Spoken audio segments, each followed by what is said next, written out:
Era unha vez unha muller que trataban de bruxa.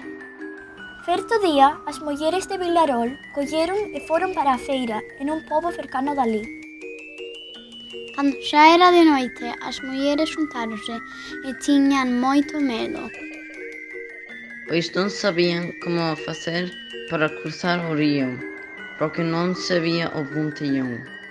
De repente aparece por elí a muller que tomaban por bruxa. E dixodes: eu podo facer que vexades e podades cruzar o río, pero non llo podedes decir a nadie.